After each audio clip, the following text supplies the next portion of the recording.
I don't know how. I really don't. But somehow the ROVAL managed to exceed our already incredibly high expectations. Oh.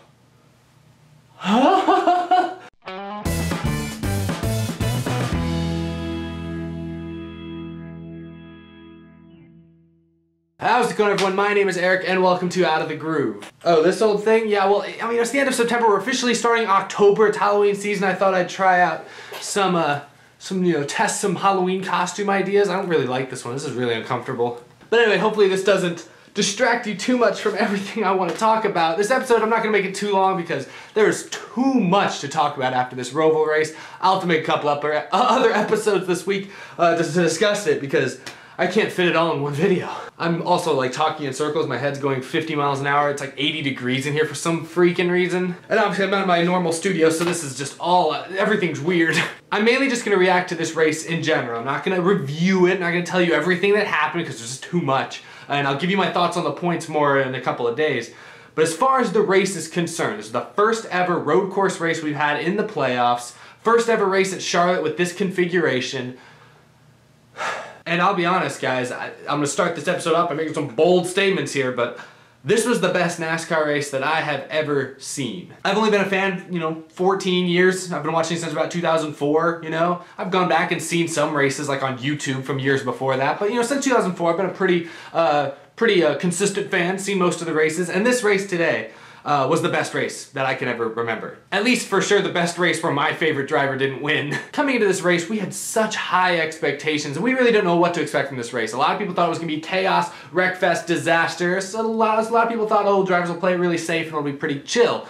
The first half was kind of chill, relatively speaking. Second half was chaos. This race had a little bit of everything. It had the chaos, it had the chill, it had the strategy, it almost even turned into a fuel mileage race at the end of the day. We had kind of a surprise winner, you had the best cars run up front for most of the race, points came into play. I mean, I know that's just because this is a playoff race and it's the elimination race for the first round, but points were a huge talking point the entire race. This is a season where, almost all year long we haven't really talked about the points ever because, the top 16 have had such a big cushion, points have never come into play really until this week. But oh my gosh, we had a three-way, let me show you guys the graphic, we had a three-way tie for the final playoff spot. I mean, that just doesn't happen. This race was incredible. I mean, I hope that everyone who watched it enjoyed it. I think there's something there for everyone. I'll obviously be curious to hear what you guys have to say. Let me know down in the comments if you loved it, hated it. NASCAR's planning on going back here next year, so let me know how you guys feel about that. But maybe I'm pushing it by saying this is the best race I've ever seen. I'll bet somebody can maybe throw me a race at me from like 2007 that I don't even remember that was better, but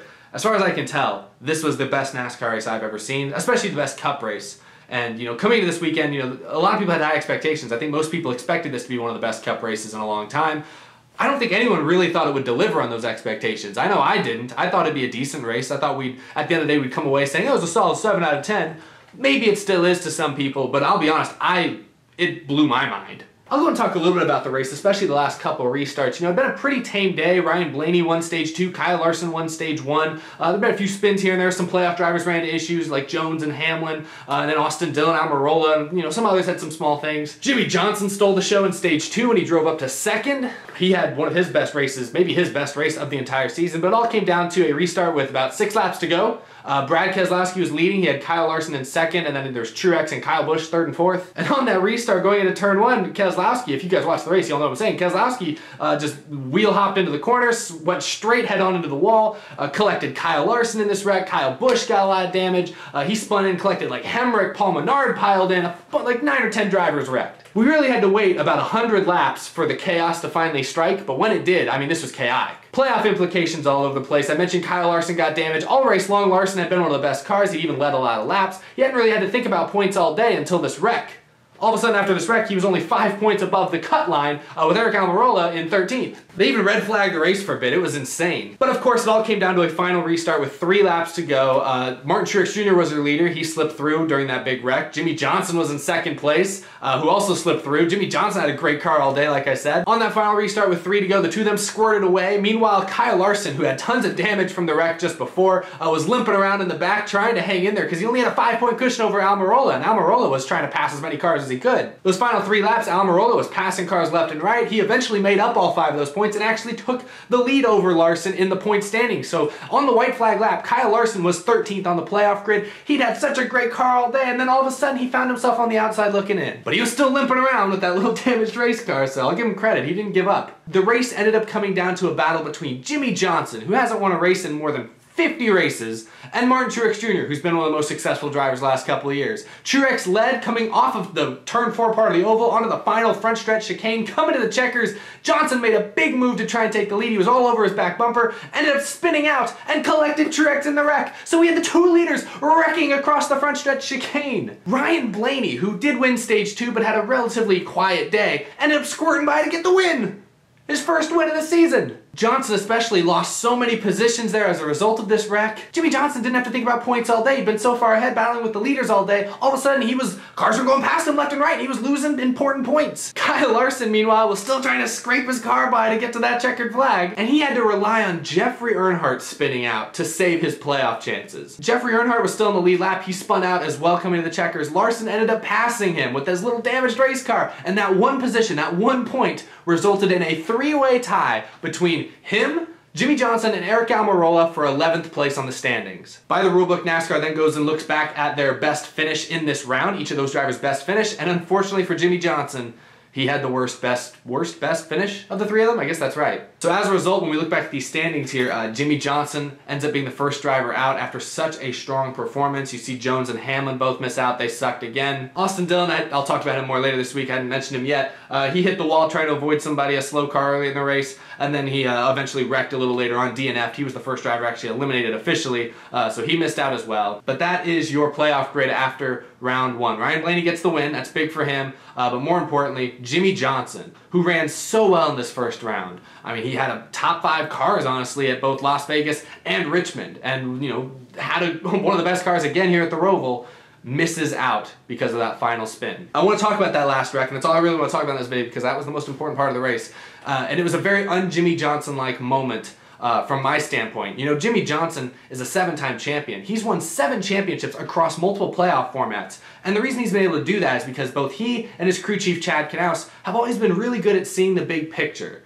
And this was a case here at the end of the ROVAL race where they did not look at the big picture at all. They didn't factor that in whatsoever. On the white flag lap, Jimmie Johnson had like a 7 or 8 point lead over 13th place, so he was good to go on points. If he just finished 2nd, he was going to easily move on to the next round, no problemo. But rather than think about the big picture, he made a super aggressive move going into the final 2 turns and spun himself out and ended up spinning out Truex. And, you know, that was just very un-Jimmie Johnson-like because that ended up costing him. Not only did he not win the race, but now he's out of the playoffs as well. And I don't want to pile on Jimmie Johnson here because obviously he feels terrible. He has to. I know he does. His post-race interview, he was very dejected. You know, he even just said that he was focused on going for the win. Guy hasn't won in a year and a half. I can't really blame him. So I don't want to pile it on or anything here, but this is where a guy like Chad Knaus needed to, you know, have the level head and have the sense to speak up during that point of the race. I know it's a lap to go. I was on my couch screaming at Johnson to go get Truex, you know, so I can't blame him too much. But Chad Knaus needed to be the sense, needed to be like Jimmie Johnson's conscience. You know, he needed to be the Jiminy Cricket speaking to Jimmie Johnson there, reminding him that hey man, you don't need to win this race. You just need to come home in one piece. You're good to go here.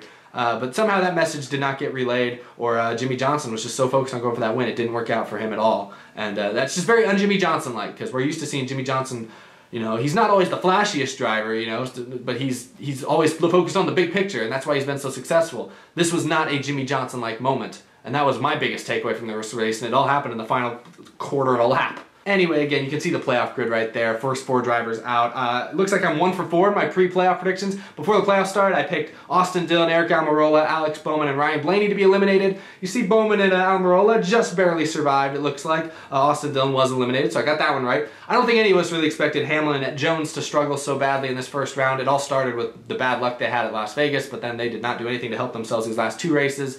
Clint Bowyer manages to sneak through. Larson, even though he had such a great car in this race, he barely manages to sneak through. Jimmie Johnson, I thought, was going to move on, and honestly, he ran so well at the end of the regular season, and he ran so well these first 3 races of the playoffs that I think, you know, car-wise, he deserved to move on, but really it was just a lack of judgment at the end of this thing that's really what did him in. So Very dramatic, very exciting, very interesting. It's part of what makes this race one of the best NASCAR races. I think the best NASCAR race I've ever seen. I'll talk more about the points, I'll talk more about the playoff picture and all of that. I'll even talk more about the ROVAL race later this week. For now though, I'm going to leave you guys with that. I thought this was the best race ever. I mean, a lot of you guys have been watching longer than I have.